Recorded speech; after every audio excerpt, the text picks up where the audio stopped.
Bid Nerds is your daily YouTube car game show. Get those nerds! Where we predict the online auction results of the most interesting cars on Bring a Trailer, Cars and Bids, Haggerty Marketplace, and more. It's just like the Price is Right game show. Play along and see if you can beat the nerds. Holy free holies, we are live. We think maybe this thing is on. Is this thing on? Tap, tap, tap. Yeah. We are doing the Bid Nerds live from downtown Las Vegas in Container Park, the Rami studio right here on the second floor. My name is John Polnick. I'm one of your hosts along with my partner Michael Deeb in San Francisco. What's up, Michael Deeb in San Francisco? What's up, dude? Hey, everybody. What's going on? How's the fisting room? How's the fisting room? Is it nice and warm, or is it freezing? You going to give us a weather report? Don't care. Absolutely. For a month, I have not turned the heater on. That is typically right between my ankles. So that means the fisting room is in good shape. Mm-hmm. You can get naked in here without getting frostbite. You might go home with some marks, but not frostbite. On behalf of audience all over the world, please don't. We have in the studio as well, I've got Wade Bennett from Tech Daily. What's up, Wade? How you doing? Good. Back at it again. And the weather report here, it is cold AF. It's Yeah, below it's like- 80 degrees in It's Las like Vegas. 70-something and I'm out there. I know. Yeah, I know. Oh my God. Should have brought a jacket. It's sweater weather now. People might notice that I'm back in my normal spot. Switcher Jesus is in the hizzo. What's up, Hey! Mental from How you Everyone guys doing? Racers? Look at that. Howdy. Sorry to ditch you guys on Monday, but I had Raiders tickets. So priorities, bro. Whatever, you football fans.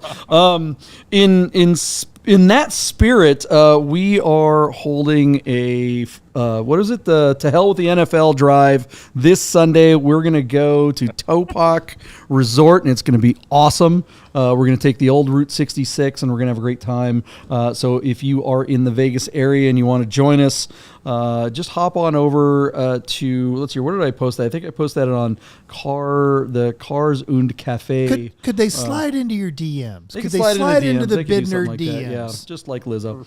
I'm in the wrong spot here. Hey, I feel like is that works. Topak in Nevada or Arizona? Where the hell It is is Topak? in Arizona. It's on the Arizona side of the Colorado River, Is that just before Lake Havasu.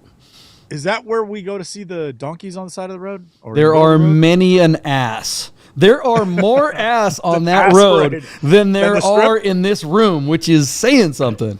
Wow, that's a lot of ass. That's what I'm saying. That's my They point. sell a cream for that. Oh, man, I got a little cushion. Our, all buddy, right. our buddy Chris, naturally, is here. Chris Carbine in the house watching. Very nice. How's it going, Carbine? Back from Germany, right? Yeah, Yeah, those are he's some in great New Orleans. Pictures. Yeah. But he is currently in New Orleans. Haven't heard from Nolans, Ross one word. Church House in a while. I think we keep missing him at the 7 o'clock. I don't know what time is it in New Zealand. He'll probably be popping on here pretty soon. But we'll see if the whole gang starts hanging out. For those of you who are just joining us, what is this show? It's The Price is Right with cars on BaT and Cars and Bids and P-Car Market and a bunch of other sites. We just find the most interesting car. We have a conversation about that car. We make a prediction about its auction, and then we reconcile it right here on the same show. So hang out, play the game with us. It's just like The Price is Right. It's a game show, basically. But instead of rice-a-roni and washing and dryer machines, we talk about cool cars. So let's go ahead and let's talk about Godden Classic, Godden Porsche of Las Vegas. They support the show. We'd like to support them. Look at that. I'm rocking their shirt today. So check out Godden Classic. Those guys are awesome over there.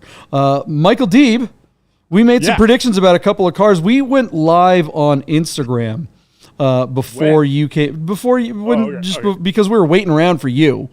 It's all we do in the studio is we wait around for Michael Deeb, right? So while we were waiting around Well, for technically, we're waiting on the D-bet to get put down. That's true. something like that. TMI, but I have the baby monitor right there. That's her asleep.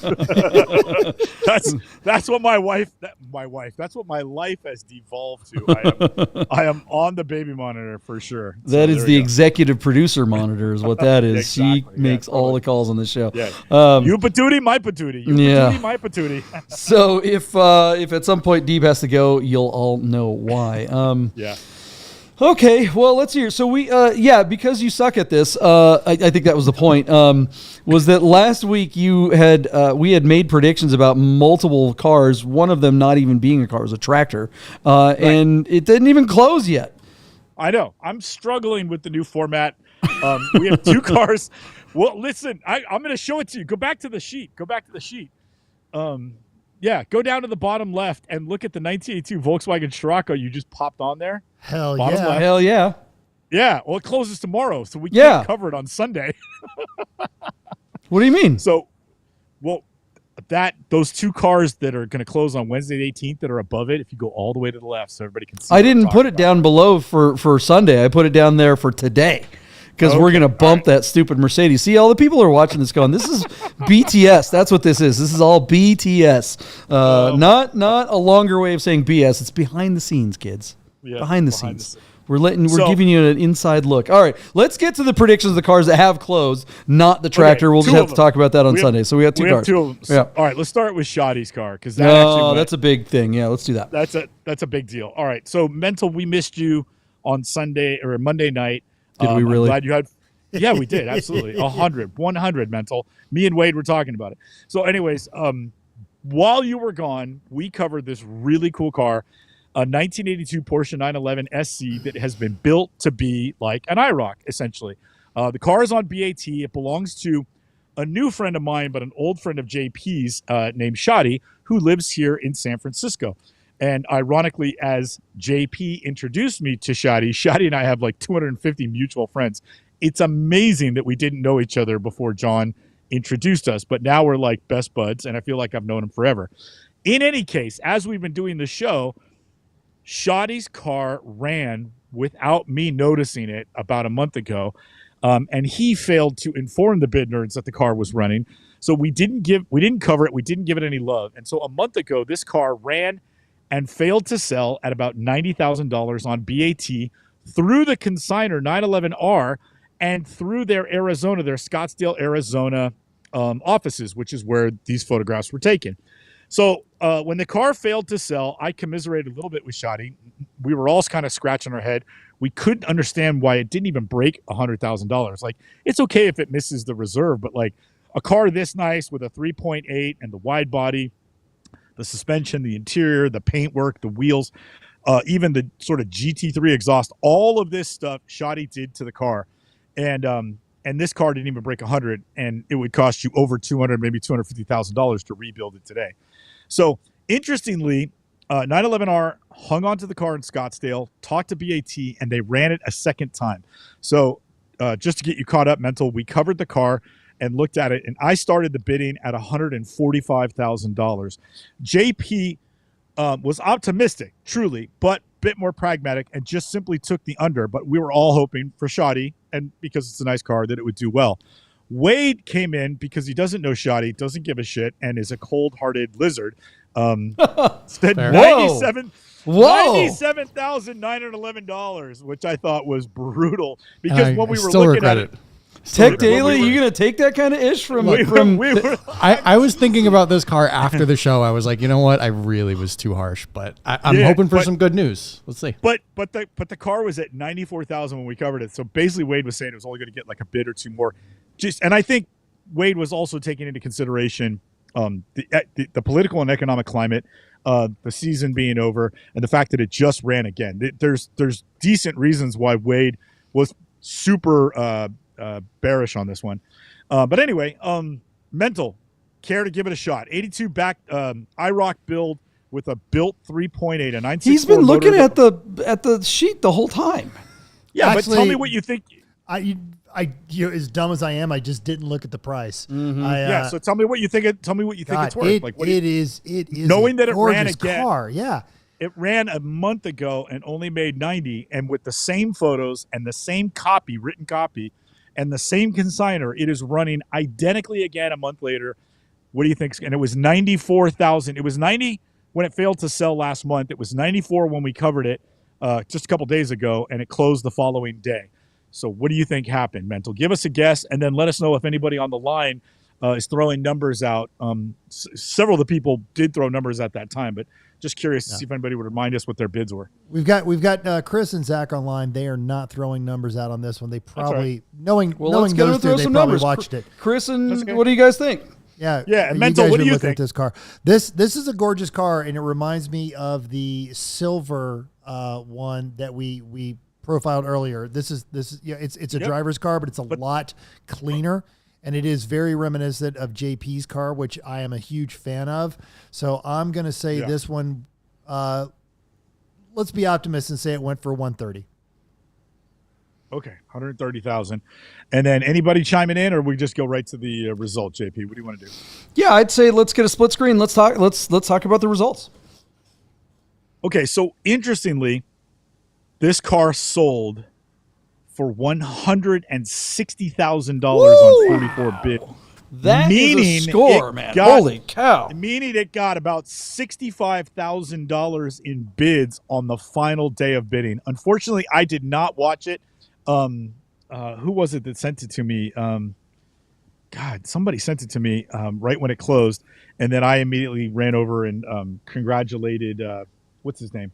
Shoddy, and he was super relieved because, this car had a long way to go when we were looking at it. And I felt like when we punched up our bids to 145,000, we were being eternally optimistic, but it went even further than that. And just goes to show you the bid nerd mojo is real. JP, can we take 100% of the credit, or are we just going to settle for like 95, 98? Yeah, no, it's definitely all us. For sure. No, it's only 90% because you didn't film it.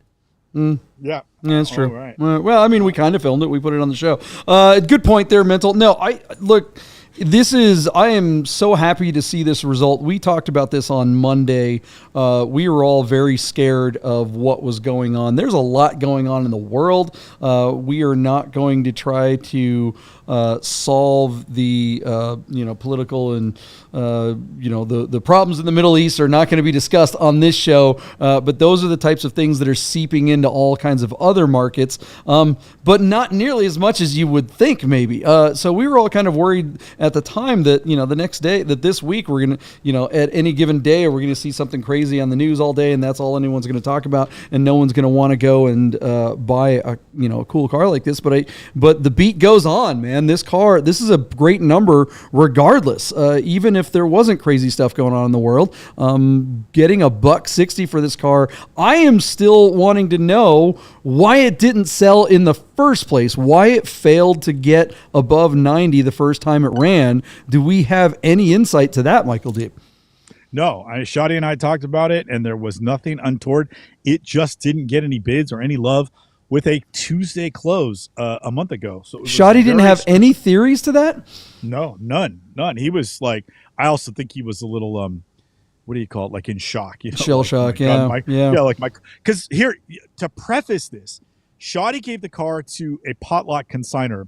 Think of like your butts at Vegas Luxury Auto Gallery or whatever, but a smaller version of that. This guy in the South Bay near San Francisco Airport has a warehouse. He used to run Ferrari of San Francisco for 20 years, and now he's got his own warehouse full of consigned Ferrari and other supercars. Let's be fair. Neither of those are pot lots. Okay.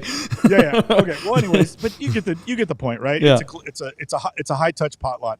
So, anyways, there goes all our auto gallery fans. Yeah. So this guy had Shoddy's car for most of a year, almost a year down there. Yeah. And I think he was trying to sell it for, $130,000, $140,000. And with no luck. So he gives it to 911R, which I thought was a pretty good move. Yeah. And quite the investment, because I'm sure Shoddy had to pay to ship it out there. They run it and it doesn't get $100,000. So when I talked to Shoddy, I mean, he couldn't really form sentences when he was talking about the car. He was like, like he had nothing to say. And then unbeknownst to me, they decided to run it again. I caught it right away. I reached out to him as we got close and made sure that we covered it for him. And it's funny because initially, like a month ago when it ran, I was still in the mindset that, dude, us covering the car isn't going to do you any favors because it doesn't post until the next day. Like, it hadn't dawned on me that we were doing it live. Like, we had just started doing it live. And my mind hadn't adjusted to the fact that, yes, by covering the car, we would help it sell. So I will call Shoddy and let him know that we discussed it and we want to take all the credit. So there you Absolutely. Wade, what do you think of those results? I mean, you're the one that's furthest off on this, but I honestly, I'm so relieved. It was close to you, really, thinking. No, this was great. I'm relieved, and I'm really happy for your guys' friend. And honestly, it's one of those things where 99% of the time when you sell a car or attempt to sell a car that's very custom, that's very unique, that's very special, it almost never gets what the market said it was worth 6 months ago or a year ago. Yeah. With that being said, this is a car that obviously the auction or the day or whatever was happening in the news or the world in that moment, people just were not paying attention and the market got it wrong, obviously, objectively wrong. So I think that this is a big number for this car, but it's well deserving. And I think whatever happened to that first auction is a statistical anomaly that, I mean, we have no idea what happened, but it was just absolutely wrong. Well, Deep, you were just saying kind of under your breath there that the consignor before the current consignor had it listed for only like 130-ish. And you know, I got to wonder if people were like, well, that's the car that was for sale over there. And they were asking, you know, somewhat, let's call it reasonable price at $130, or not even a reasonable price, but a lot of times dealers like that will way overprice stuff, knowing that someone's going to hit them at 100. You know, we're going to list it at 130, then someone's going to think, oh, they're going to get this big $20,000 discount, and everybody's happy. I suspect maybe that was the situation, that people were looking at the old ad and then saw the listing. Oh, that's the same car. It's really not worth that. Now they're trying, and it never sold when it was at the dealership. So there must be something wrong with it. It's that whole kind of like must be thing that gets attacked. It's the reason why when you go to list a car on any of these auction sites, whether it's Bring a Trailer, Cars and Bids, P-Car Market, Haggerty, maybe you can talk to this effect, Michael D., but I'm pretty sure they all ask, is this car for sale anywhere else currently or within the last 3 months? And there's a little box, yes or no, right? And I suspect it's because if it has, the expectations are going to be lower for that car. They're going to be like, well, if you couldn't sell it on the open market, why do you think you're going to do better here? I wonder if it listed too closely, if the ad went up too closely to its previous well-exposed listing before. What do you think of that, Wade? Or Deep, I'm sorry, go ahead. You wanted to hop in first. That's a really good comment, but by that same rationale, you just ran it a second time on BaT a month later and got almost twice as much money for it. So I think that's a good take, JP. It wasn't listed like on Auto Trader. It was listed on a guy's website, you know, and but in between that time, he had a month to kind of rally the troops and tell everyone, hey, it's Shoddy's car. I mean, because I didn't even hear about this the first time around, but the second time around, it was all over the place. And the fact that he, you know, a name like Shoddy's is significant. I mean, he knows a lot of people, and I think people just flat out missed it that it was his car. I think his name means something. That's a good take. Sorry, Wade, I jumped in oh, no, you're totally fine. I was going to say, you know, in this sort of market space, I know a lot of dealers and private sellers who do the same thing. They'll list it for a while, it'll be online, and they will do everything in their power to take that number offline. So you have no idea what the dealership had it listed for. They don't want that price anchor, you know, holding it in any way with the auction. I wouldn't doubt that maybe that person who consigned it the first time didn't do a very good job selling it at all. It may have been listed on a website somewhere that nobody has ever heard of. They didn't post it anywhere on social media, and they just missed the mark selling it. And I still firmly believe that something in the auction or the day or whatever really messed that up. Yeah. So I think altogether, this was probably the end result they should have got 3 or 4 months ago whenever it was listed. The first time around, and I'm really, really relieved that it hit it. Yeah, for sure. Especially since it looks so much like my car, and maybe I'll sell it now. All right. You know, what's interesting, John, is this car is no way in hell street legal in California. If I lived in Nevada, this is a car I would be very tempted to have made a pass at, especially knowing what he wanted for it originally. Like I could have, theoretically, Shoddy could have sold this car to me for, you know, a lot less than what he got for it here. It would have been a really, like, it's a car I would have loved to own. It's a beautiful build, and the performance must be insane. Plus, it would have been kind of funny if you and I had twinsies cars, you know? Yeah, you just wanted a fat butt version of my car. I see how this works. Mental, any comments before we move on to the next car? It's a sexy beast. Sexy beast, he says. All right, there it is. All right, well, that's Shoddy's car. Congratulations goes out to our good friend Shoddy. Chuck Burrows hopped in here on the comments saying that he saw Bidnerd sticker while he was taking a leak at Rensport. That's a heck of a lot better than seeing the stickers of Chef's little head that I personally put in a lot of urinals at Rensport. So we're glad you're I put Bidnerd stickers. That means it's the same place I pissed because I did the Bidnerds and you did the Chef's heads. That's for sure. What is it with people exposing their genitalia when they see our logo? It's a weird thing, but it's a good thing the cameras don't go any lower. All right, next car. What do we got? Mental, will you pull up the 1998 Acura Integra Type R on Bring a Trailer from earlier this week? Look at that sexy car there. Just to remind everybody, this car was in Benicia, California, here in the Bay Area, showing just 39,000 original miles, looking to be in excellent overall condition. We talked at some length that despite being only $23,000, $24,000 brand new, these cars, the really nice ones, have been bringing, the lower mile ones, over $100,000, which is insane. I thought condition 2 for a car like this could be anywhere between 65 and 80 grand. I just didn't think it would happen in this market, closing on that Tuesday and having, closer to 50,000 miles than to 0,000 miles.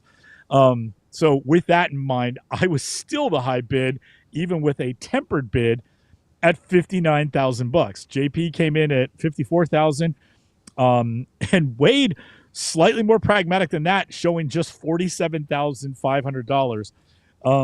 Mental, if you haven't looked at the price, care to venture a bid for a 98, the first all-white Integra Type R, the one that everybody actually really wants, not the yellow or the black one that came out after the turn of the century, but this early one. What do you think?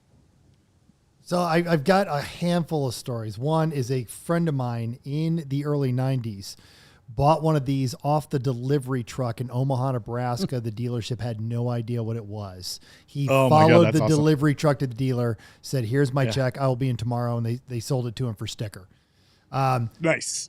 You guys have also seen the 993 that I'm driving, and I picked up my friend who took me to the Raiders game last night, and he is interested in that car, and he has one of these sitting in his garage. Wow. And the initial trade offer was this are my Type R and some cash, to which the owner of the 993 replied, "A Honda Integra Type R has a life expectancy of a tuna fish sandwich in July on the streets in Oakland, so kind offer, no deal." Yeah.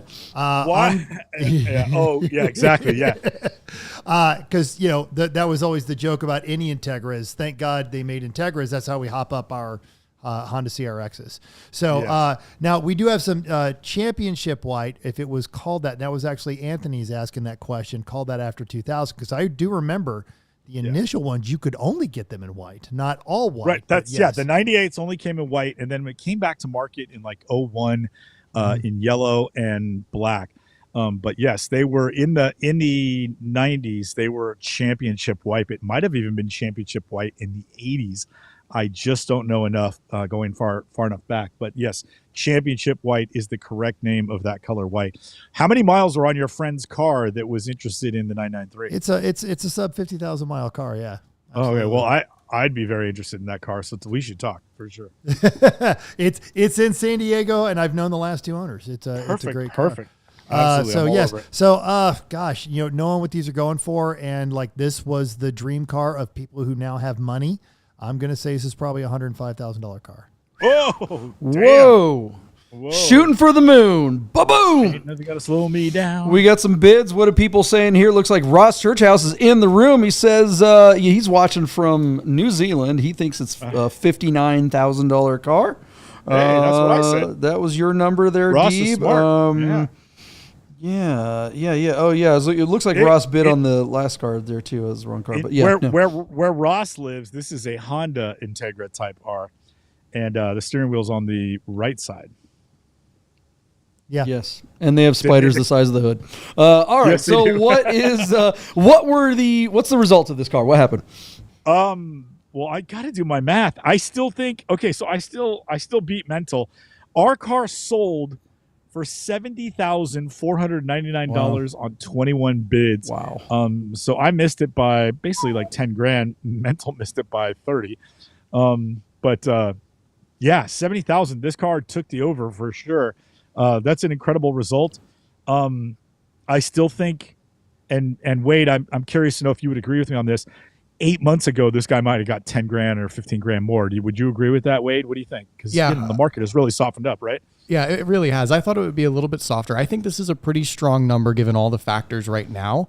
But like 5 or 6 months ago, this was probably like an $85,000 or $90,000 car, which is crazy. And I want to pose a question to JP. Last show, I had asked if you would drive this another 15 or 20,000 miles, and you were like, sure, it only cost me 5 or 10 grand. Yeah. Now that you've forked over 70 grand for this car, are you even going to take it out of the garage? Yeah, I'll say it. I was wrong. I just don't really appreciate these cars. They weren't significant to me. I never liked this body style. I like the what was it? The second gen Integra is kind of my favorite of the Integras. Once it went to this style, I wasn't paying attention to anything Japanese anymore. So it's just, this car just, to me, it's kind of like when we talk about those fancy Mustangs, right? Like the Cobra R or whatever. I look at that car and I know it's $100,000 car or more, but to me, it still looks like the $4,000 Craigslist car, 6-cylinder ex-rental car. This car looks like just a beat up kid's car. And it just doesn't have any nostalgia flair to me, but that's because I'm an older guy. I think Mental, when he first mentioned the car, he was right. It's like this car, look, when it popped out, the guys, when this was new, the guys that wanted this car are now in their late 30s. So they're kind of getting into that. They're just there. They're just about getting into that money phase. I would argue some of them are probably in their 40s. Yeah, too. maybe. Yeah, because this car, this was right. like one of the first cars you saw that could rev that high. Yeah. Yeah, Mental. V10 Yeah, I was Pro. going to say Mental. I like this car because it had the round headlights, whereas the Japanese versions from '97 had rectangular lights in the front.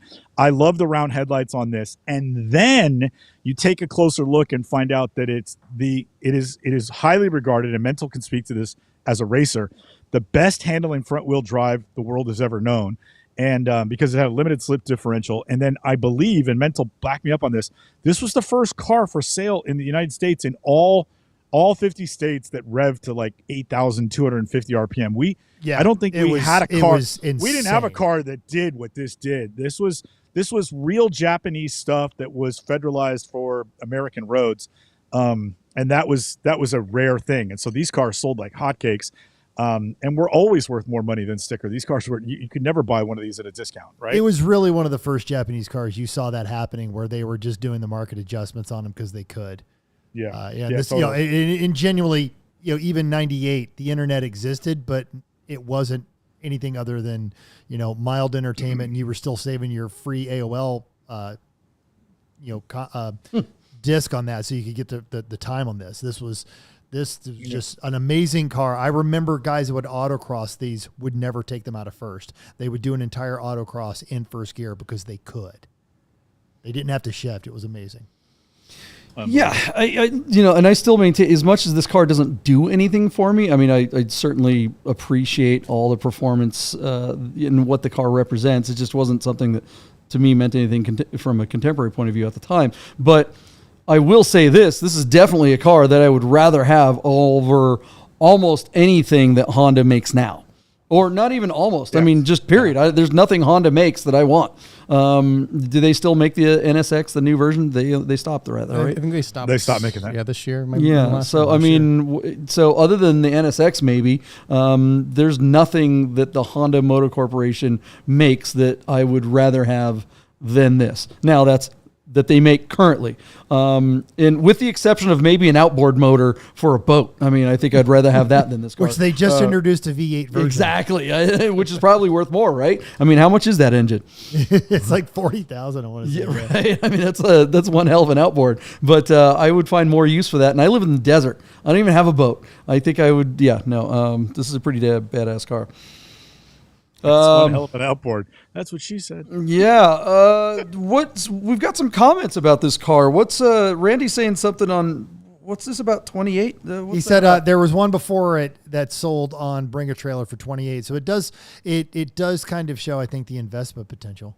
Well, I mean, look, you kind of came into this late because you weren't here last week. You didn't get a chance to really look at this car was not the nicest one. No, you know, wasn't. And I think if it were way nicer, and if it did have 10 to 20,000 fewer miles, it would be closer to what you bid, Mental. But looking at the pictures closely, it had little door dings and stuff like that. It wasn't bad, but it just wasn't. This is the car that goes up exponentially in value with, I mean, just minute little lower miles, better example, this, that, the other thing. If this had 25 or 30,000 miles, it could have sold for twice as much, really. Right. And if it has 110,000 miles, it could very well be a $30,000 car, which is still a lot. Right. But I think the range is wide, and it's the kind of car where every detail matters.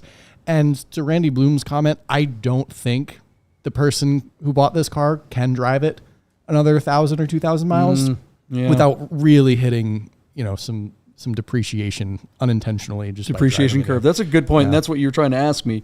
And you're right. Yeah, I think that's it. This is as much as you can drive it without destroying the value. Yeah. Okay. Deeb's like, yeah, Glad you got an opinion about that. I agree with Anthony though, saying that everyone had a Civic Si thought that it was as good as the Integra. It never was. No. I mean, a regular Integra, but not this one. Not that one. Come on, I'll give him that. All right, so the other two cars that we made bids on haven't closed yet. Is that right? That's correct. They close in the future. All right. Well, then let's go ahead and take a quick break, and we'll be right back.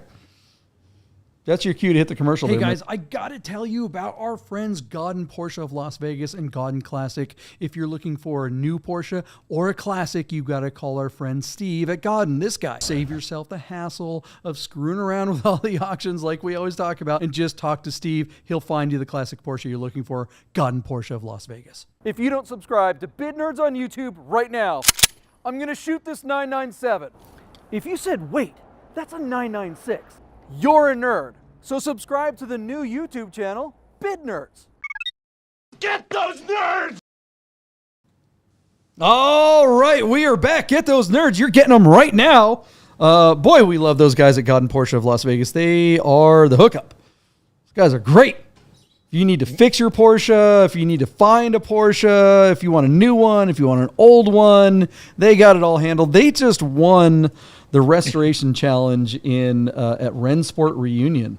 That's again, I know they did a lot to the car. I know they restored it and, rebuilt the motor and made it all perfect and everything like that. But the reason why they won was my film.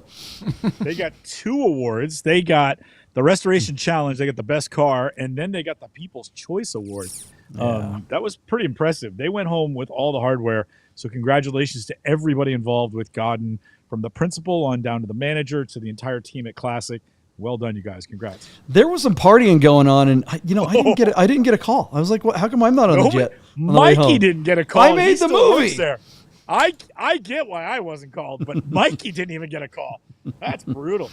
All right. Well, thanks for hanging out with us, guys. Looks like the gang's all here. We got Anthony, we've got Randy, we've got Ross. I mean, all the OG are sitting around hanging out with us. And it looks like we didn't mention that Zach Miller is here too from Cars and Bids. Zach was very informative last week when we were talking about that yellow Ferrari, that 348. What was that? That was a special one. So thanks again for the comments there. 348 GT. The 348 that was on his Cars and Bids, and did well. It sold. It went higher for all of our uber pragmatic bids. So that was a good result, I think, for everybody. Very nice. I think anytime you sell a car, it's a good result. But when you do way better than the bid nerds, when you do it in spite of a seller that just won't get out of their own way. I mean, that's the thing. Chris was talking about how they were trying to get him to get better pictures. They were trying to get the guy to wash the damn car, and he just wouldn't do anything. It was just like the pictures that we saw were the better ones, and we were ishing all over him. It was like, oh my god, bro. Third revision, and they still weren't great, but they did sell the car, so they were good enough. All right, let's get to some predictions. Let's get to some new cars. Let's get to the 968. All right, the 968. So they're not actually, JP, do you know any of the guys that work at More Imports down in Monterey? Yeah, man. They're OG Bid Nerd fans as well. They were like around for first rev. So I don't know them personally, but I thought you did. I know our buddies at DWA know them. So friends of our friends at More Imports always have the coolest cars. Whenever I'm looking on BAT and I see a car and it's in Monterey and I like it, chances are it's because More Imports is the guys that are selling it.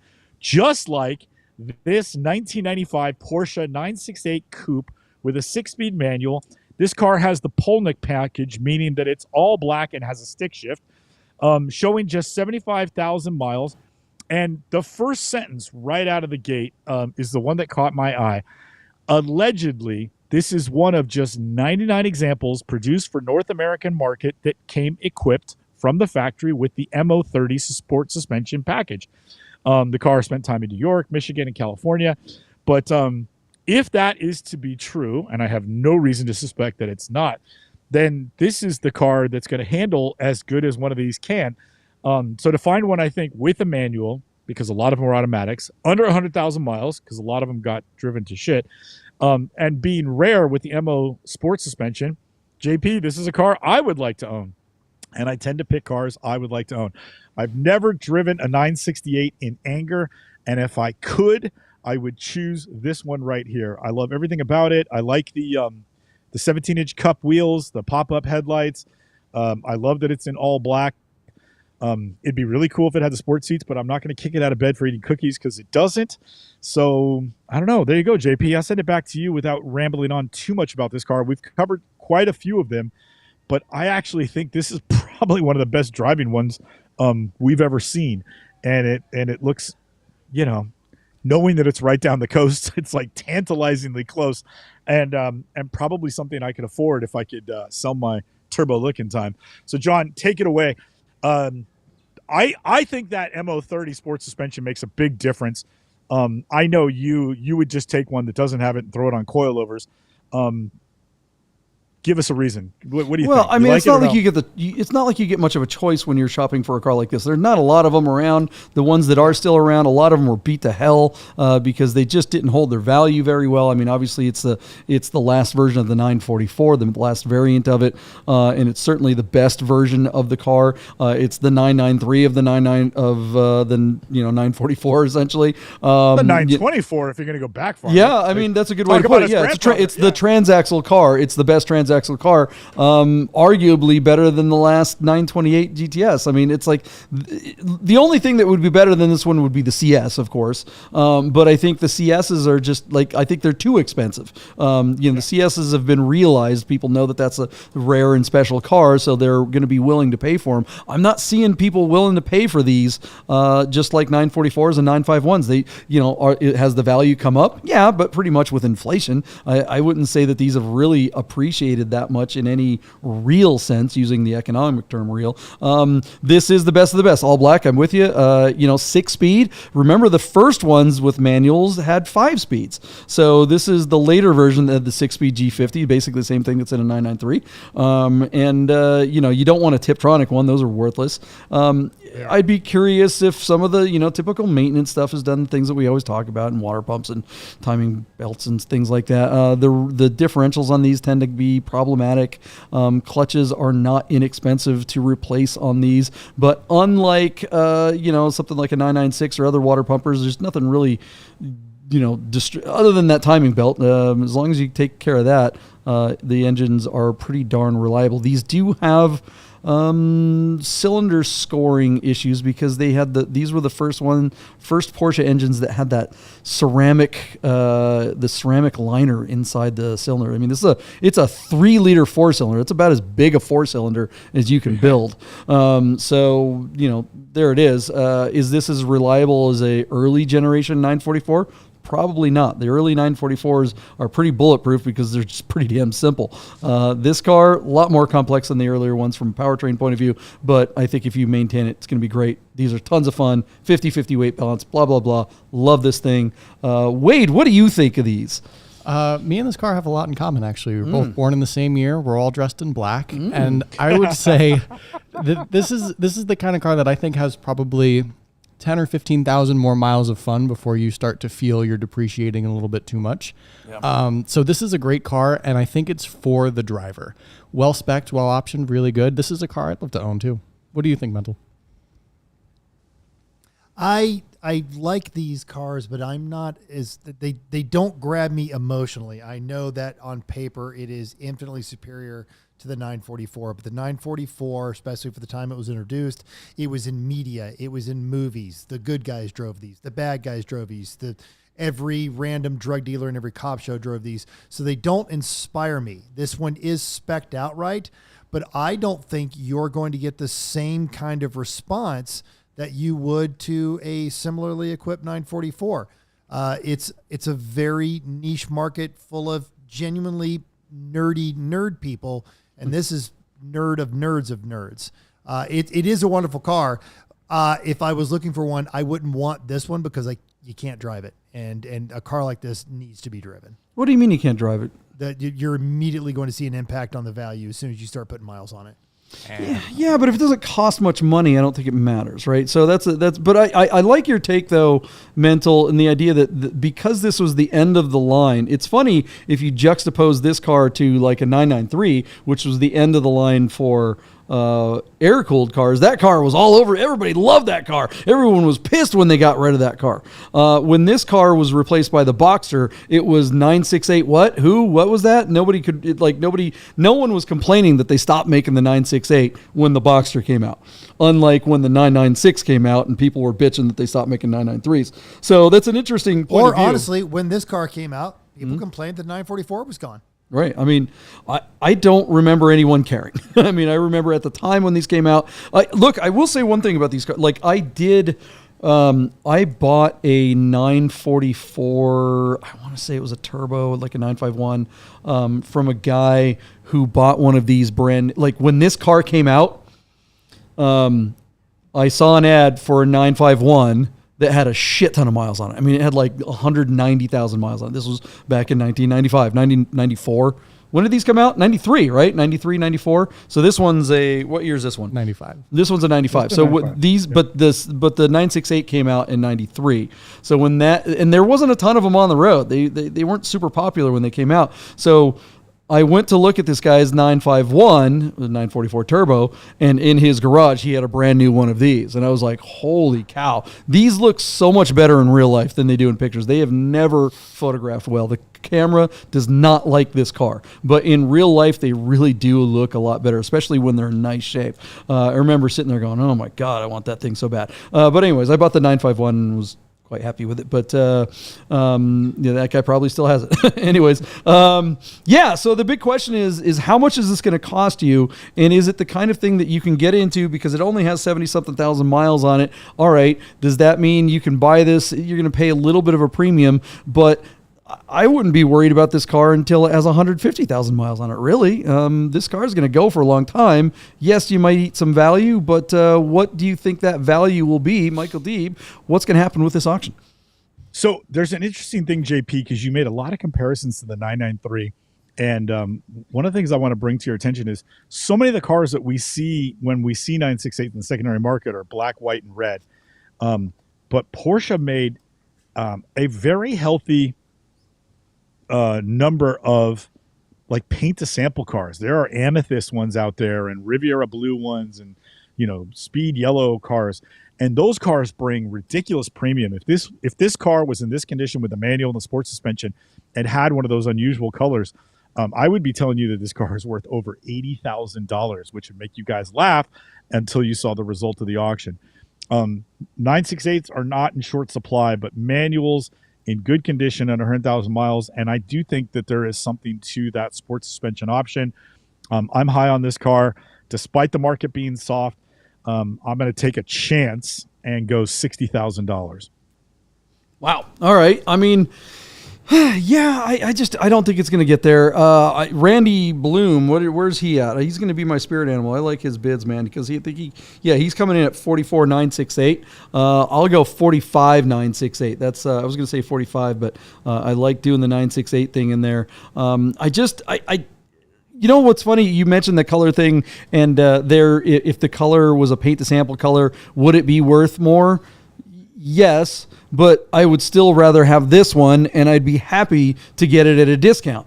If getting an all black one is gonna save you $10,000 or $20,000, sweet. I'll take the black one. That's the one I'd rather have anyway. You can keep your goofy colored Skittles car. What do you think, Wade? Yeah, I agree. I think this is a car that you can absolutely get in and out of without being too worried about all the different things.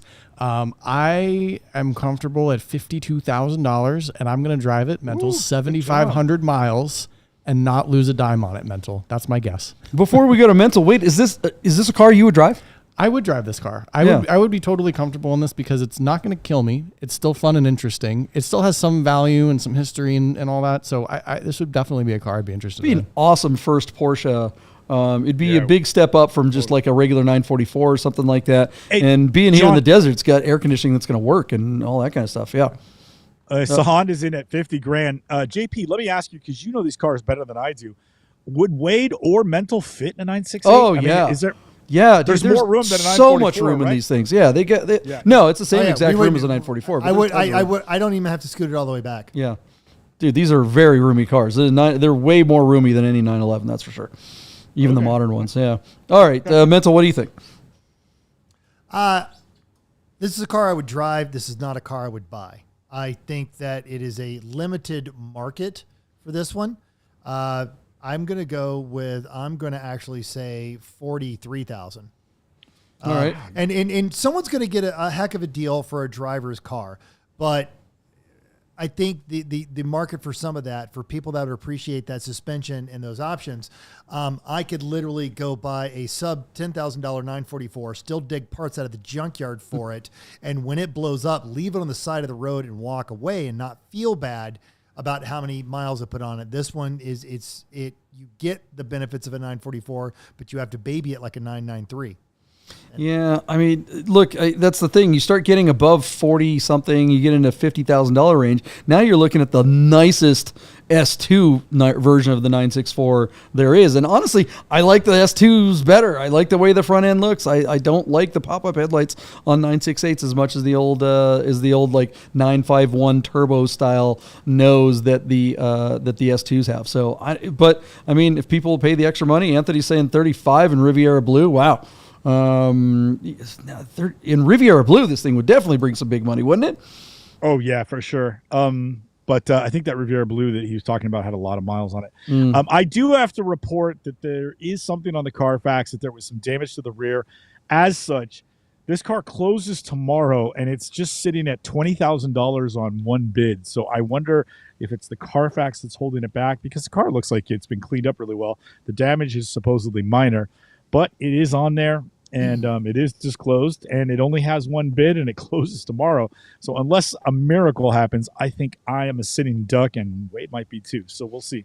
Well, I mean, it's BAT. It's not uncommon for the number to double on the final day. I mean, look at Shadi's car. He went from 90 to 160. I mean, that's not quite double, but that's pretty close. So, but yeah, I think anything more than 50 is probably. What's that? I needed to triple. You need a 3X. Yeah, okay. That's not going to work. Good luck with that. Yeah. All right. What's that? The only way I'm winning this lot is if I bid on it myself. Well, you could just like shoot the bid. You go like $60,000 just because you want to win at bid nerds. I love it. I love that plan. All right. What else we got there, Mental? Well, I'm waiting for Deep to tell me what he wants. So wait a minute, the BMW wasn't a more imports. I think I missed that. Who's selling the M5? Who is selling the M5? Let me take a look. It is. I thought they were Sacramento. the more imports. Oh, it's just some. No. Somebody. Do we want to talk about this car? Because this car sucks. What? Wade, Wow. what do you think? Do you want to talk about this car? This car is awesome. We could have a just general warning: do not buy this car. Can we get the audience to say? Do we even care about this piece of shit? I almost bought a car like this. Almost. I owned this car. I owned a car like this. How? It was a great Why? car. Well, I mean that adds up. I mean, what a. I'm a glutton for punishment. Ugh, God, gross. All right, whatever. I guess let's do it quick. Let's get it over with. So on Bring a Trailer is this 10,000 mile example of the 2006 BMW M5. This has the V10 and, of course, the terrible 7-speed SMG sequential manual gearbox. M variable differential. It's black metallic paint. 19-inch wheels. The V10 screams to like 8,500 RPM. When these cars are running, they sound beautiful. They've got a ton of power. They handle insanely well. They're just the right side for taking your friends around. And they, back in period, these cars had all the bells and whistles. This single gearbox, this single manual gearbox, sequential manual gearbox is a single clutch. These did not age well. As such, these cars are pretty soft in the secondary market. But this one is black with the aluminum inlay and has super low miles and is a verified one-owner car. And we don't cover these cars very often. And I have a sneaky suspicion this car is going to bring a lot of money because it looks to be in collector condition.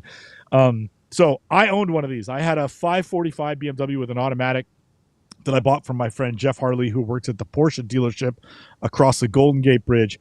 I bought the car for, 18 grand, and I drove it for a couple of years, and it was a fantastic car. He called me up one day, and he said, come down and trade your car in, because he had just taken in, I think, a 2008 M5 with, probably like 38 or 40,000 miles on it, but it had every single option on the thing. The window sticker was like 100 grand or something, which was a lot.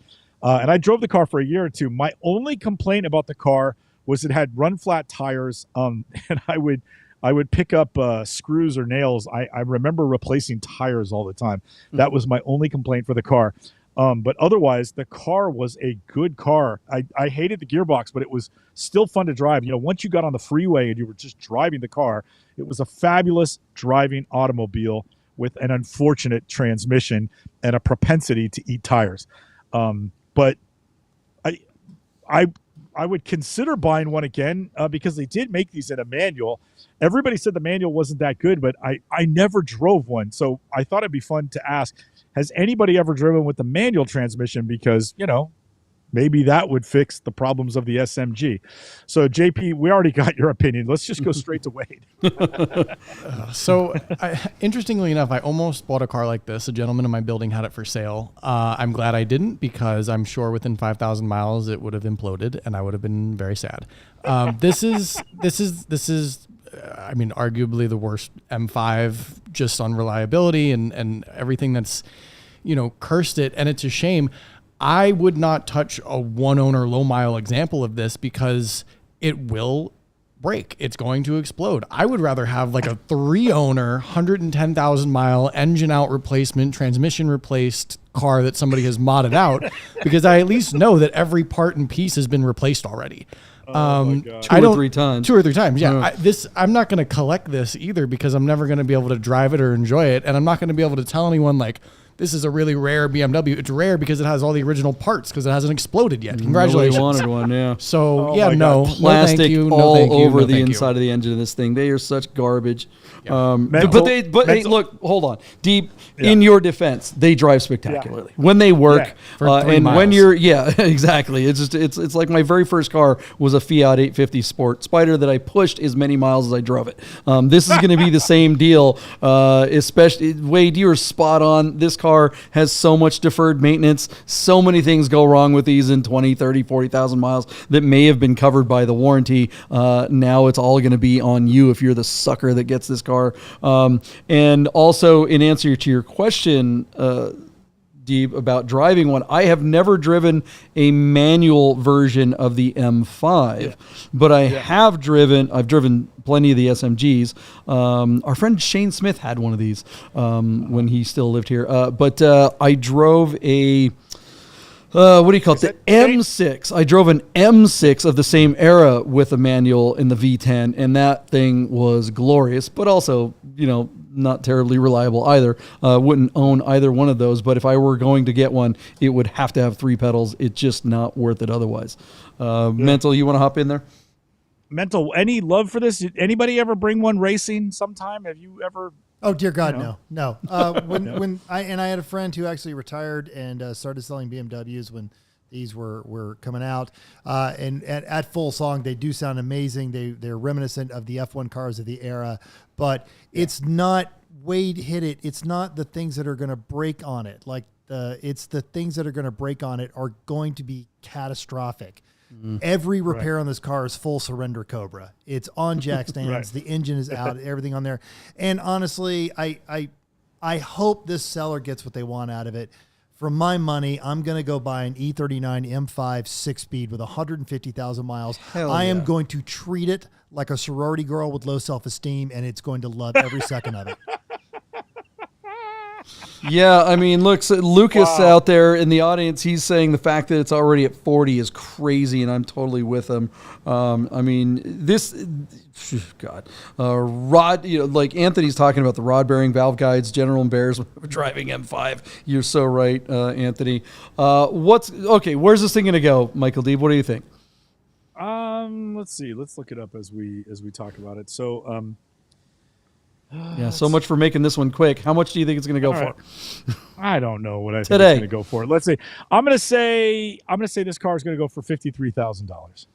All right. I'm going to go. Where's it at right now? 40 grand. How much time does it have left on it? 40 grand. Closes. Still has 2 days. It closes in 2 days. Yeah. You said I'll go 49. I mean, it'll probably some idiot will pay more for it, and they're dumb. What do you think, Wade? I'm stunned. This is a $30,000 car. Right. I can't go backwards. Right. I'm not joking. Yeah. Like what? I don't understand. Who would pay 40 for this? And there's already there. So 41. I don't know. That's 40. That's it. How? Who? Why? I don't know. Pat says Mental has the answer. What do we got?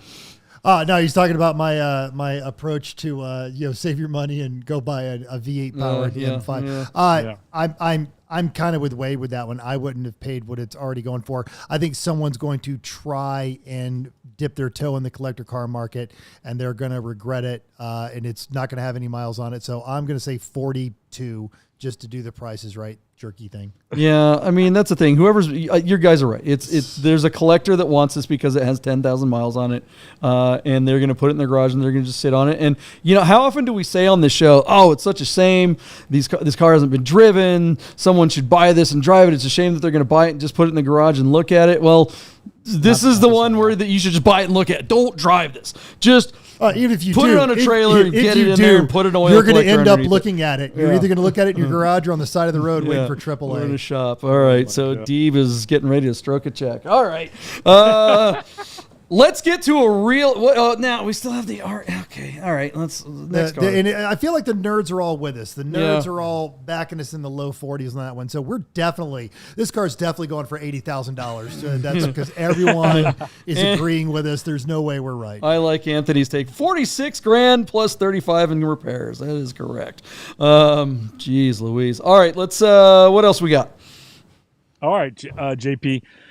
Also on Bring a Trailer is this 2010 Audi R8 V10 Coupe. It's quattro all-wheel drive, but has the 6-speed manual. Lamborghini made a similar car with the manual, and they phased out the manual in 2014, which is about the same time that Audi did. These cars are built on basically the same platform with roughly the same drivetrain. The Lamborghinis with the manuals have shot through the roof. They are now $200,000 and $300,000 cars. As such, the V10 manual Audi R8s, the really nice ones with low miles, are bringing stupid collector money in the $200,000 range. Our car is listed out of Calistoga, California, and is showing 48,000 miles. It's actually pretty plain in light silver with an all-black leather interior and just the sort of standard wheels. But it's all about that gearbox mated to that V10 engine. They made this car from 2010 to about 2014, I believe. This car stickered for $160,000 when it was brand new, but it does have some miles on it. So I don't think this is a $200,000 car, but I think it's going to bring a little more than you probably would imagine it should. Because again, a few years ago, you could have picked up this car for, close to $100 grand, right? JP, do you remember that? Yeah, for sure. Yeah. Oh, yeah. Less. Yeah. Way less. Yeah. So, yeah. So anyways, I send it back to you, JP. The Audi that you had was a V10, but it was an automatic. Is that right? Yeah, I had a 14 or no. Yeah, yours was a second gen. Yeah. An 11. No, it was an 11, so it was still the first gen V10 with the R-Tronic. Yeah. I didn't have the S-Tronic. So the R-Tronic transmission, pretty clunky, kind of like that SMG that we were just bitching about on the BMW. But once you kind of understood the transmission, you could smooth it. You could modulate. You just had to modulate the throttle, and it's a very reliable transmission, unlike the SMG from the BMW. I actually really like the car with the automatic, with the single clutch paddle shifters. But of course, I'd prefer a 3-pedal car. These are great. This car, it's so crazy how amazing this car still looks to this day, how much bang for the buck, or what I like to call bling for the buck. This car, you could roll into any exotic show and you're going to be accepted there, because it's going to be half the value of the Lamborghini. But it's arguably a better car, and people love it. I mean, it's just the look of this car has really, really held up really held up well. I had a friend of mine back in the day when these were new. He bought one. He was the son of a very wealthy executive. I don't want to name anyone here, but he bought this car and drove it home and hid it from his father. Now, granted, this guy was like 38 or 39 at the time, and he hid it in his garage because he didn't want his father to see it, because he knew his father would think it was too flashy, and sure enough he did, and he made him sell it, which was crazy. He didn't want to, he's one of the, so it was, but what a spectacular car. He bought it in Portland and drove it all the way home to Wisconsin. There it is. If you're watching, you know who you are. Yeah, these cars are just so much fun, and that V10 sounds glorious right there behind your head. These cars are just so much fun. For the money, there's not much that you just can't. It's hard to do better. Yeah. When you had yours, did you do anything with the exhaust? I didn't, and that I had always if I knew I was going to keep it, I would have, because that's the thing to do. From the factory, they still sound great, but you open up that exhaust and they are just glorious. That V10 is just a super unique sound. When you're up there, when you're high in the revs and you're doing triple digits and you're on some desert back road or whatever, and you're trying to catch someone in a GT2 RS or whatever they happen to have, and you can actually hang, that's pretty fun with a naturally aspirated car. Wade, what do you think of these? I'm curious. I think these are great. A friend of ours, Robbie, actually took me in a ride in his R8 after AutoFest a couple weeks ago, and that was a very fun ride in a very fast car. And JP's over here dying. He's fine. You're supposed to keep going, so everyone can hear you. It's fine. But yeah, no, clear. These are great cars, and to your point, everyone knows what these are. Everybody recognizes an R8 Iron Man car, an exotic car, whatever it is. They've aged really, really also, well. Also, Mr. Gray from the 50 Shades of Grey. Oh, all right, let me see what he reads. Someone's married. But yeah, and Michael, deep to your point. The silver over black is actually like an iconic Audi sort of deal. Yeah. It's boring to the rest of us. Silver car, man. But it may be boring to the banana yellow JP Audi R8. But the silver hammock. Yeah, this is what people want. They want that iconic Audi silver over black, and with the manual. This is a great car. It's not Lamborghini collector yet. I mean, it's not there, but it's surprisingly close. I mean, it's a heavy 6-figure car, which is wild. Right. Yeah. What do you think of these, Mental? So way too much nerd history on this one. The first generation obviously came with a 4.3 liter V8, and this during the Volkswagen Auto Group reorganization, they got that Lamborghini V10 because they owned Lamborghini, and they shoehorned it, and it made the car faster and more powerful, and absolutely ruined it. It was not, the first generation R8 was not set up for that engine, and no one cares. The V10s are bringing crazy money, and this one is set up right. It's got the interior carbon fiber. It is a good-looking car. It is not and then the second generation, they actually designed it around the Lamborghini V10, and it was a much better car, all of which they all premiered pre-production models on the set of Iron Man. These are wonderful, great cars, and Deeb is spot on. The majority of these did come in the automatic, the dual clutch or the single clutch rather. And to find a gated manual on this one, you get, everything that is right with an Audi, but you still get the absolute lunacy of a Lamborghini V10. Mental, I know that those V8s handle really, really well, but don't these still handle pretty good? Oh, absolutely. Yes. No, yes. Yeah. And they handle good. Just the other one, it was like just this absolute perfect scalpel of a car. Balance. And this one's a little bit more of a clumsy, well-made hammer, but a hammer. Yeah. Yeah. Well, I'm definitely and clumsy. would absolutely beat the crap out of a V8 one all day long without blinking twice. The Iron Man one was a convertible, right? Well, the first one was a conventional one. Then Iron Man 2 was the Spider, and then Iron Man 3 was the second gen V10. Yeah. Yeah, look, the convertible one looks better. There it is. And I'm one of those people. Obviously, I like convertibles. Everybody knows I'm a convertible guy. But I'm also the first to admit that coupes in most cars look better. But this car looks better in a convertible. Something about the R8 lines.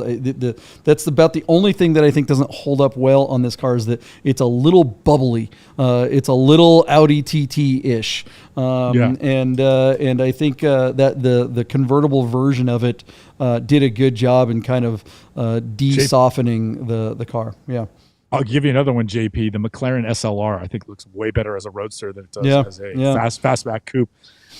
It's a little too E-Type Jag for me with the coupe and the stupid gull-wing doors, but man, that car as a convertible looks so elegant. Yeah, and in my defense, I had a yellow one, but it wasn't like I chose a yellow one. That was the car that was available at the time, and this colorway, this is kind of the perfect. If this thing were a convertible, I would just, oh my god, I actually really want another one of these one day. This is great.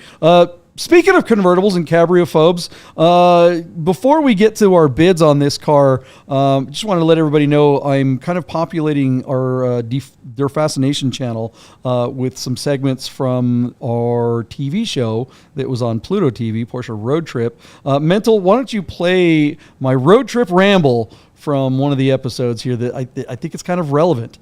I really hope it's the one where he compares convertible people to dog people. He does. It is. That's the one. Well, play it. Stop talking about it. Jeez Louise. When you spend weeks on the road by yourself driving a classic Porsche across the country, your mind can wander. That's why we call this part of the show Road Trip Ramblings. Does the world really split up between dog people and cat people? I think it is. And it's particularly so in the Porsche world. One thing I've noticed hardtop fans say... way to screw it up, Mental. Because you put geez. Guys, I got his picture. I didn't put anything on that. Nobody wants to see me right now. I know. God, you screwed it all up. So wait, is Wade a dog person? I don't get it. What happened there? Play the damn video. Come on. Stop talking. I will do it. Everyone's gone. Yeah. All four people have left.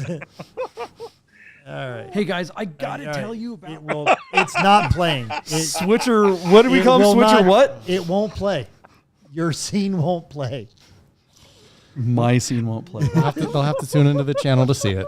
There it is. I do. Did you not just recently post it on your Insta? It is on Instagram and it's also on YouTube. So I do apologize. It stopped halfway through that. Yeah. I don't know. It's everywhere. Because you but tried the to get. videos. You should just. Jesus Christ. All right. Hey guys, I gotta tell you. All right, keep talking. Wait, We're I off think the JP rails. We're has going to tell long. us something. No, just what's this car gonna do? All right, so JP, our car closes on Bring a Trailer in 2 days from now. It is currently sitting at $86,500 on just 7 bids. I think this car is effectively going to double in value. I'm going to give you $160,000 where I think it will sell. That's my bid. Yeah, that's really optimistic. If it had 10,000 or under 20,000 miles, maybe. But with 48,000 miles, these cars are very susceptible to mileage. That's the one downside of this car is that like any... what do you call it? Exotic. If you put more than 2 miles on them, they just depreciate like rocks. 48,000 miles may as well be 120. This car doesn't. I'm not even kidding. I mean, I know it's you're not. way too many miles for this car. Even though look, I would love this car, and I think it's a value. This is the kind of car that I would be looking for, so that I could get it for 120, and not have to pay that $160,000 that huge premium. Yeah. What do you think, Wade? Yeah, What's your bid, John? Oh yeah, that was it. I said 120. 120. Oh, 120. Okay. He just wants it to go to 120. I don't know. Part of me thinks that somebody who buys this can't quite get the 6-speed Lambo that they want, or something, a lot higher in the $250,000 to $300,000 range. But at the same time, I think this is like $166,000 car, which is a lot of money for an Audi R8. So 166, and I think with With less, that many miles? yes. Really? There are V10 Pluses that are still 170, 180. They're like, I mean, these are expensive GTs. cars. Like these are really, really expensive. And this one is rare. However many miles it has, it doesn't have 120,000. It only has 40 or 50,000 for an Audi R8. That's not a lot. I mean, go back. But it is for the market. If this thing had, if this were an automatic, if this were the R-tronic or whatever, it wouldn't even break freaking 70. I mean, yeah, that's true. It's a Right. 60 or 70,000 car, but that's So Mental double that. Okay, I get. Mental, go back a photo or two, will you? There, stop right there. JP, can you believe this is in the bucket? These photos are rough. These are. That's we got to have a Bid Nerds Hall of Fame. That has to be in the Hall of Fame for the Bid Nerds photos. That's I mean, dude, come on. I can't believe JP. It's still better than a dumpster in the background. It's just, I feel like it's like, you take 100 pictures and they're all in a bucket, and I'm going to let this one go because I feel like it was just it just wound up in the bucket. It's not the featured photo. It's just a photo that's in the group. It's actually two of them. Okay, whatever. That's hilarious. All right, pretty Mental. What do you think? Are you team Wade and Deeb, or are you team JP on this car? I'm splitting the difference. I think the person that buys this absolutely does not want a Lamborghini manual. They may want the mechanics of it, but they are not the "hey, look at me" crowd. This is a Lambo for people who hate Lambo people. Right. And you get all the lunacy, all the performance on there, but at the same time, because it's not an attention-grabbing car, and the people that are in the market for this tend to be a little bit more conservative. I will be surprised if it breaks 140. So I'm going to say 139.9. Okay. So I want to go back to JP's bid for a second and just say, John, if you're right, like you can still get a Yahtzee at $120,000, but this car is not selling for that number. This guy knows what he's got. And I think this car is worth over $150,000. Mental could win this one, but I don't think it'll stall at 120. It could, but if it does, it will not sell at that number. And if it does sell at that number, I'll be eating crow and wishing I had bid on it myself. And I do need to just throw this out there. My buddy Matt Adair owns a place up in Seattle, and he just sold a 9,300 mile manual V8 R8. And it went for 82. See, I mean that's I'm with you. That's the thing. It's if a V8. I mean, I know a V8 is going to be worth less than a V10, obviously, but I think that's the premium. It's like, all right, $120. I'm feeling extra strong now. Thanks, Mental. Appreciate that. Even though you screwed up the video. JP Mental. Yeah. All right. What do you guys think of these bids? What do we got for bids from the nerd herd out there? We've got them all the way from Lucas at 104, Randy's at 117.5, and Anthony's all the way up to 162. But also, all of them quit because you are, quote, attacking cabriophobes again. Yes. For the record, I'm not attacking cabriophobes again. This particular attack, and it was provoked, thank you very much, was the original rant. This is from way back in 2000, gosh, I don't know, like 18 or something like that when we originally filmed that, and that was on the TV show. I'm just bringing it back. Well, I still can't believe that 5 years later, we're still it's 2023 and there's still cabriophobes in this world. Come on, people. Get with it. And the thing about it is your dog and cat analogy, what everyone hates about it is you're right. Thank you very much. And as someone that was a cabriophobe and then finally just bought a rag top and I just don't care about it. Yeah. It's and so, I mean, since we didn't get to actually see the rant, the point isn't that if you like cabrios, then you like dogs, or if you like coupes, you like cats. It's that if you prefer a coupe, you are more like a cat.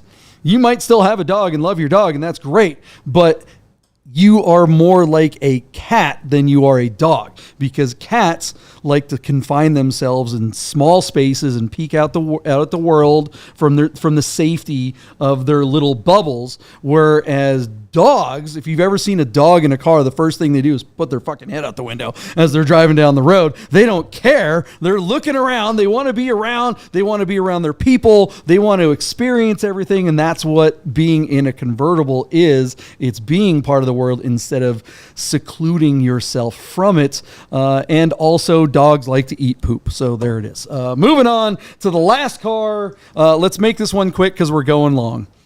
All right, so JP, also on Bring a Trailer is this no reserve auction for a 1982 Volkswagen Scirocco. Our car is offered out of San Clemente, California, and it's showing 106,000 miles on the odometer. This car is powered by a 1.7-liter inline-4. It has a 5-speed manual transmission. The blue cloth and plaid upholstery is kind of cool, and it looks like it's in pretty decent original condition. These cars I know don't have a lot of power. They're front-wheel drive. They're really pretty to look at, despite the little 13-inch wheels and the big ugly black bumpers. And I hate the sort of door guard strips that run the full length of the car. But the penmanship, the design of this car has aged really well. It's a gorgeous car. Absolutely love it. I would love to make something of it. But you got to wonder, JP, we don't see Volkswagens bring big money. This is unfortunately about as nice a Scirocco as we've seen from this era on BaT ever, and they never show up on the other sites. So I send it back to you, JP. What do you love about this car, and what don't you like about the car? We were talking about this before the show, that if you've ever owned a Scirocco, you've owned many Sciroccos. No one I know or have ever heard of has only owned one. I mean, you buy one and you wind up getting 20 more. I had a bunch of these. I think, and being someone that I consider myself a Scirocco aficionado, this ad says that the engine is a 1.7, but I believe the 82s were still 1.6s, and then 83s went 1.7, and then the 84s went to 1.8. Mental's shaking his head, but I reserve the right to be corrected by the nerd herd. Yeah, but I believe that this design, the Gregario design of the Scirocco, they were all rocking the 1.8 Fuelies. No, that's not true. That's definitely not true. Definitely so not true. Yeah, the 84s had the 1.8, but the first 2 years they went up, because like before they went to the first gen body style were all 1.6s, and then, or maybe even the first one was 1.5. I don't know, but the 81 was a 1.6, and then the 82 was also 1.6 with the new body style, and then oddly enough in 83. They bumped it up just a little bit, and then by 84 they went with 1.8, and that's what it kind of remained until the end of the line for Scirocco's. JP, just to let you know, there is a picture of a recent smog check, and the smog check from California says that the engine size is 1.7 liter. Okay, all right. So I could be wrong about the first year being a 1.6, but I know that the first couple of years were not 1.8. So there it is. But that's it. It's kind of funny. I know that the first 2 years had the single windshield wiper. One-arm bandit, baby. Yeah, I don't know if you got a picture of that, Mental. That's kind of a fun thing about these early Sciroccos.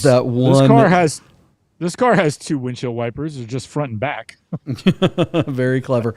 One thing that I'm not seeing in this listing is a video, and this is absolutely a car that you have to see a startup video and a driving video, because all of these era Sciroccos, the motor mounts were terrible, and I remember every single one of them that I owned all had bad motor mounts by the time they had like 70 or 80,000 miles on it. So you start the car up, it's just like it's just shaking like crazy. As soon as they get into the RPMs, it would be fine. It was a terribly inexpensive repair, but it was like something that you want to make sure that that's been done. Look, these cars aren't fast. These cars don't handle particularly well. The GTI was definitely a better car, but this one was the sportier looking thing. It was kind of like, it's so 80s. You drop it just a little bit with, put it on a little bit of suspension, and you can really make these handle fantastically. The hatchback and they're just terribly fun cars, but it still is just it's an old Volkswagen with torque steer in the front. This is an alumni car. This one was listed a few months ago, a year ago, something like that. It ran in August. Actually, let's see. was listed and acquired by the seller. Okay, so it was listed in June of 2022, so just over a year ago, and it sold for $8,300 on 97,000 miles. Yeah, it'll be interesting to so see it's what showing happens about- with that's kind of why I wanted to talk somebody about this drove car. it. Yeah, is that this is a car that was bought about a year ago at the top of the market. Now things are definitely changing. Before we get to numbers, Wade, what do you think of this car? This old beater car? I'm a deer in the headlights right now, and I don't want to say anything insulting, but I have never heard of this car before. Wow. I have never seen this car Wait a minute. before. Hold on. Number 17 in the Barrett Jackson bitter. These are not allowed on the premises competition. at Barrett Jackson. I've genuinely have never seen this car before, and Wow. I'll take y'all's word for it. It seems interesting. I've never heard it before, but in the last 15 minutes, I've learned more about this car than I have ever cared to learn. It's 'cause you've never heard of it. Yeah, about something that I wouldn't even, You've never acknowledge heard of a as driving. 16 valve Scirocco? Because those were actually cool. That doesn't. No, wow. Speaking French. Yeah. Be still my Depeche Mode loving heart. Yes, sir. Not a clue, but I'm not going to insult it anyway. Seems like All the seems like a fun Volkswagens car. of this era were basically the same damn car. It was just, it's like Mexican food. It's all the same ingredients, just a different shape. You know? It's either a tortilla that's flat with the shit on top of it, or it's folded, or it's cut in pieces, or it's rolled. That's what an 80s Volkswagen is. It's the same damn engine with the same power transmission. It's a little squished. It's a little further out. It's the same car. Someone make an argument that proves me wrong. Mental, the FCC called. This might be the last time we're ever on air together. It was great working with you. What? No, wait a minute. No, seriously, how is that even remotely racist? Because Mexican food is the same stuff. I'm married to a Mexican, It's and just the I'm same- married to a Mexican. He's right. He's not saying it's bad. He's not saying He's Absolutely. just saying it's just. I love it's just Scirocco's rearranged. and burritos. And as an '80s Volkswagen lunatic, he's 100% right. They were the same car. So true. And Because what's so funny- I got rid of mine and I got a Mark II GTI. And the gauge cluster was exactly the same, and it played the same 80s 8-bit version of La Cucaracha when you got in the car and left the key in the ignition. That's true. Those little chimey things. Yeah, I mean, that's why we all had so many of them, because 2 or 3 of them were parts cars. You could just, you could get a GTI, you could get a Dasher, you could get whatever. No one got a Dasher. Yeah, No one got a Dasher. Fox. You could get any Volkswagen from that era and just swap all the parts. Just easier than Hondas. It was crazy. And that's also why a lot of them got stolen. Yeah. The most Seattle thing you've ever said. I love burritos and Scirocco's. That's so funny. That's what everyone was chanting at the Alice in Chains concert last night. on the previous listing from last year, the guy took a picture of the window sticker, which is in excellent repair, and it does say that it's a 1.7 liter fuel injected car. Okay. It's also worth noting that the 2-door coupe was $10,150. The metallic silver was $125. California equipment was $85. The rear wiper and washer were $125, and the most expensive option was the $350 for the sunroof. This car cost $11,135 brand new in 1982. Yeah, and that was again, a manual roll-up sunroof too. You couldn't get the power one. Right. 6 bids. It sold for $8,300 on 6 bids in June of 22. What's going to happen this time? I'm gonna so right now it closes tomorrow. It's sitting at $4,000 on. Let me just read it. It's 2 bids. Wow, it's not showing a lot of love. But I have some faith in this car. I'm gonna go huge and say it's gonna sell for $7,000. $7,000, yeah. Oof. Yeah. Yeah, I think that's, everyone's kind of coming in at the same thing. I mean, it's basically the same car. The market has softened. This isn't a particularly nice one. I think if it were 16 valve, if it were in excellent condition with super low miles and all that kind of stuff. But this is just kind of like an old beater S1 or A1 Volkswagen Mark 1, whatever you want to call it. Still pretty original and still a great car. I mean, this is a car that I actually would like to have. If it were local and if I saw this car on like Facebook Marketplace or in Craigslist or something like that, I would go after this thing. I would go out and offer the guy $6,000 or $7,000 or something like that, and find a place to park it and have fun with it every now and then. But it's not something that I would expect to make any money on, and I don't even know what I would do with it. But it's just it'd be a fun, easy nostalgia play to kind of. I can smell this car. I mean, getting inside the car. We're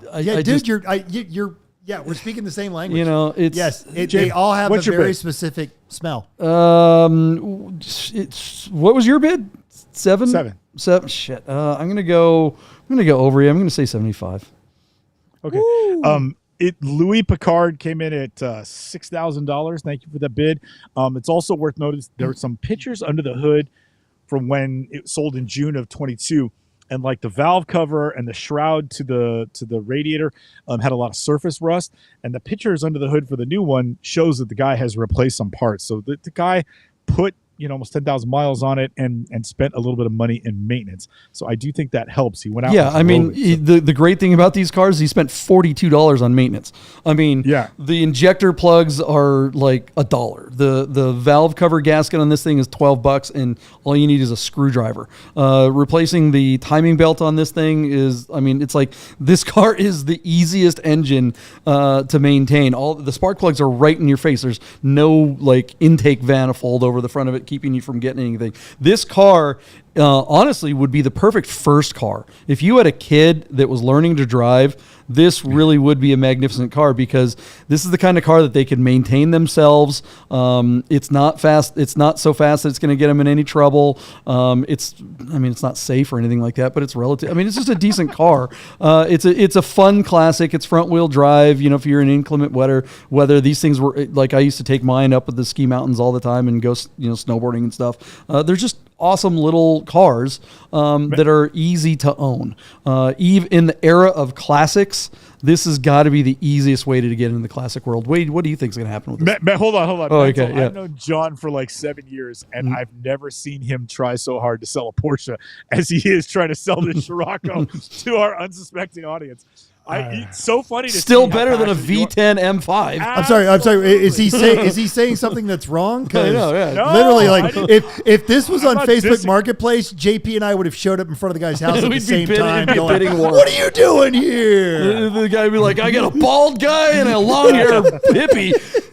Bidding war, Scirocco style. Wait, is anybody gonna buy this thing? What's going on? God, I'm stunned. I'm flabbergasted. we rushed through a V10 manual R8 so that JP could talk about how this car smells. I'm done. I can't. JP and Mental were talking about how this car smells. And Wade, oh my God. No matter what they say, it's still a piece of shit. Okay. No, wait, hold on. Still better than the M5. Absolutely. 100%. Way better. For the tow deductible you're going to pay for that M5, you could have this car and have a lot more fun. It's true. Absolutely. This one will at least last. I don't know. $6,900, nice price for a nice car, and I'll never see this again. Mental, what do you think?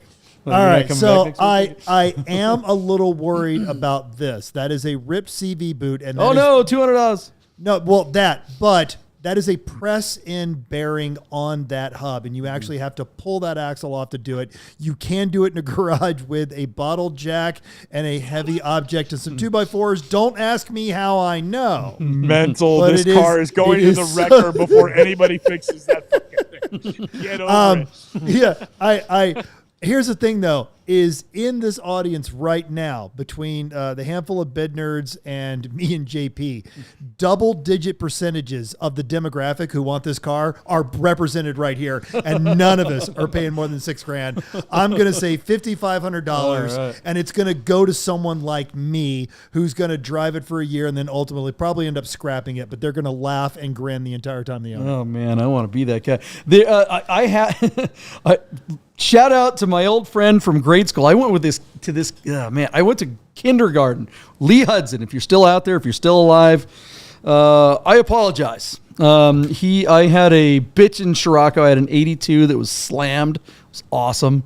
It was like, I mean, this thing was so lowered. It was like cut springs type slammed. But it was black and it had the Zender front lip on it and stuff like that. And it had an exhaust and everything. It was such a fun car. But he bought the car from me, but he wanted it to be, he didn't want it to be so low because he still lived at his parents' house and they had a dirt road, dirt driveway or whatever. So he wanted me to, and I'm like, oh yeah, I can put the normal springs back in it. No problem.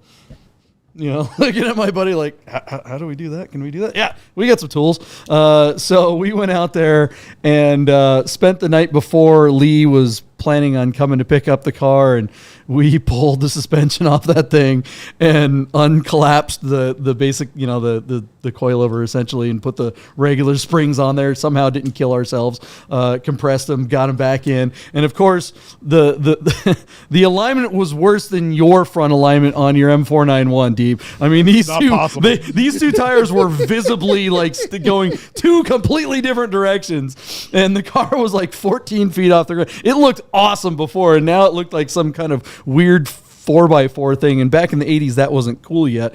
And poor Lee showed up, and he had already given me the money. He's like looking at the car going, is this going to be okay? It's fine. Drive it to, you know, Sacramento. So he gets to the car, and you can just hear him going down the road, and the tires were squealing.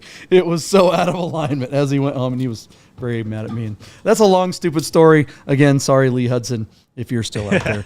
Anthony thinks the car is going to go for $8,200. So all right, Anthony, whatever you and Mental said, it seeped into poor Anthony's unsuspecting Anthony's brain. buying it.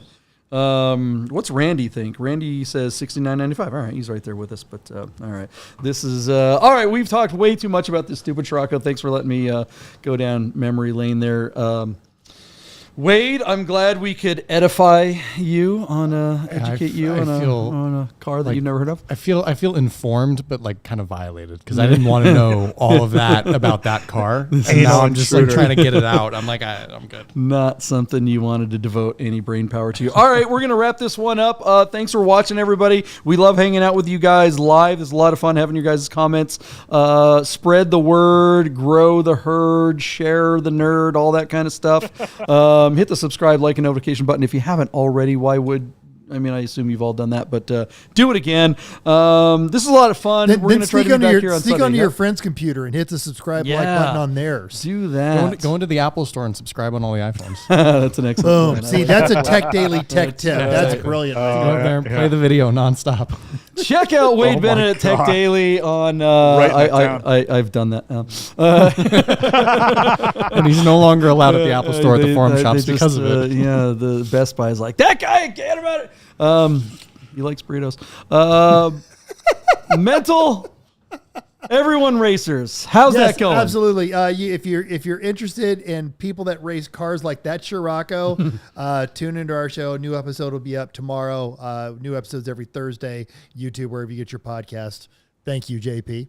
You're welcome. Last thing we'll shout out there, if you're going to be in Seattle at the end of the month, the Pacific Northwest Region PCA is going to have a kind of a special event. They're going to have Patrick Long. He's going to be talking to a private group, private audience. You can sign up and get tickets at the Pacific Northwest Region Porsche Club of America website. Maybe we'll put that in a link below or something like that. And I'm going to be interviewing Patrick Dempsey right there, Patrick Long. I'm going to be asking him what it's like to make out with Ellen Pompeo. For some reason, they decided to screw up their event by having yours truly do the interview in front of the audience. So that should be actually pretty fun. So buy your tickets now. It benefits some really cool charity. I don't know what it is off the top of my head, but from what I hear, it's pretty awesome. Deeb, you're going to come up? I'd love to come up for that. So we'll check the dates and see if I can grab a plane ticket and join you up there. And then also, you can find me on Haggerty Marketplace, where I'm representing cars. JP, the other day, I sold my first car, and it was a friend of Mental's. Shout out to Chris Abbott. We sold his family friend's original 1984 C4 Corvette. Nice. And I cut my tie on that car. So, Mental, thank you very much for introducing me to your colleague. And we got our first car down the road. Sold another one today, and I've got 2 more closing this week. So if you have a car and you'd like to bring it to market, you can sidestep all the hoopla. And look at that Ford, that 31 Ford. I'm going to sell that tomorrow, that car right there. That is mine. That's going to go off tomorrow. Hopefully it'll bring another few thousand from where it's at right there. But yeah, if you need help, I'd be happy to help you and represent your car for you on Hagerty Marketplace. You can reach me direct, either through Marketplace or through Bid Nerds. So thank you. There it is, guys. Just for the record, Hagerty Marketplace does not yet sponsor the show. We'd like them to. So maybe that'll happen at some point. Hey, hold on. Scroll back up. Scroll back up. Keep going. One more. The red car. Yeah. That's your car.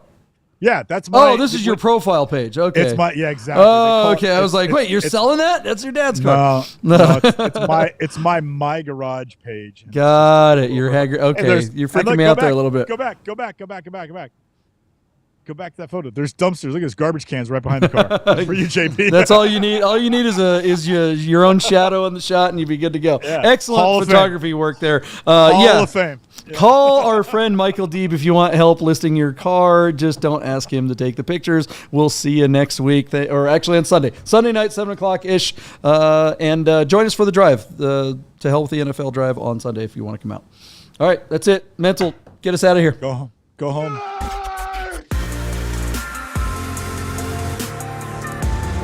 Get those nerds!